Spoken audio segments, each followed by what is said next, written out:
In 6 minutes and 20 seconds, I'm going to give you 3 stories, 3 story structures, and 3 narrative theories. You ready? All right. I talk about storytelling thinking. Most people focus on the story. I'm interested in the telling. And tonight we're going to talk about the thinking that gets you ready to tell stories to people. The way I define storytelling is as a dynamic interchange between 3 entities: the teller, the tale, and the story. If you're doing this right, every one of those entities is changed by the exchange in this way. But I wouldn't be doing my job if I didn't tell you a story. So, long ago, this is a legend from Japan, there was a man who lived on a mountain, and he worked as a stonecutter, and he loved his life there. But a prince came and asked him to cut stones for a palace, and he saw the prince and he thought, the prince, what power! And what he didn't know was that the spirit of the mountain had fallen in love with the man, would grant his every wish. When he wished to be a prince, he became a prince. After that, he wished to become the sun, he became the sun. He wished to become a cloud, he became a cloud. He became the rain. He rained down on the earth and he could move everything but a mountain, and so he wished to become a mountain. And when he became a mountain, he listened and he heard, tap, tap, tap. It was a stonecutter, slowly carving the mountain out, and he wished to be a stonecutter again. I'm interested in stories that last. I'm interested in ones that go back hundreds of years, and I want to know what those stories can do for people and organizations today. Storytellers tell their stories differently every single time they tell it, but we have ethics. It's really important to think about who owns the story. Is it a person's story? If so, get permission from the person. Is it a culture's story? If so, credit the culture, and if someone from that culture comes up to you and tells you you did not tell that story right, you say to them, thank you so much for telling me, please tell me more. If it is an institution story or an organization story, well, this is my bread and butter. This is where I work, because I teach people who are going to work in institutions and organizations. In that context, stories don't show up like this.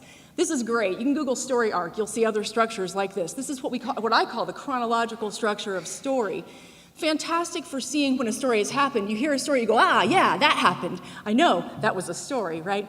Less useful for making stories happen. I think the logical structures of story are better for that. I think you want to think about character, setting, and plot. Most stories that involve something moving for humans involve those aspects logically.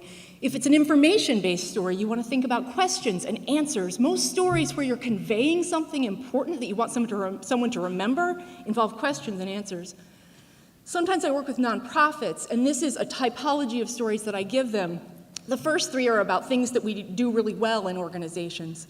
The second 3 are about things you won't normally see. That triangle creates trust, because if the teller tells the audience something that they want you to know, you'll trust them more.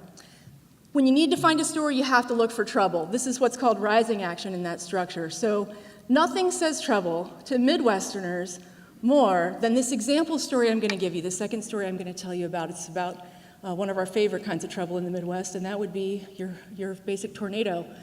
So one of my students told a story in class about a tornado that nearly destroyed her family's home, but they escaped and they made it, and the amazing thing about this tornado was it was the first time that Doppler radar found a tornado and was able to predict it.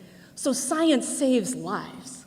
So a second story I want to tell you is about a graduate who, this guy is amazing. He struggled to graduate so much, he faced a profound lack of confidence around his graduation, so much that he did not walk. 30 years later, Campus Advancement contacted him. He came back to finish his graduation story, and he walked.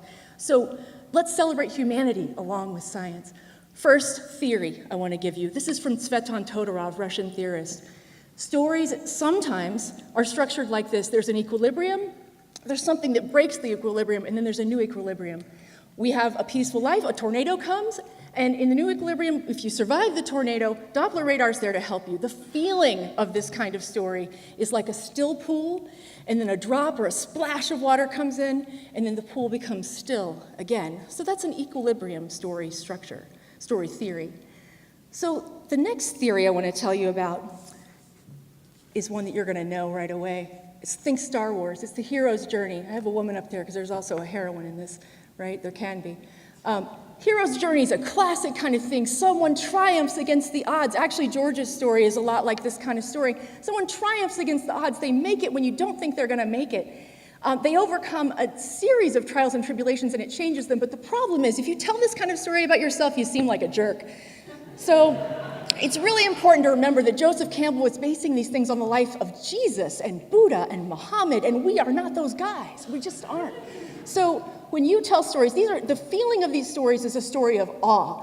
If you tell a hero story, tell it about somebody else. That's really the trick with that structure. Third structure is questions and answers. This is what Roland Barthes calls the enigma code. I like to think of this as being really good for informationally based stories.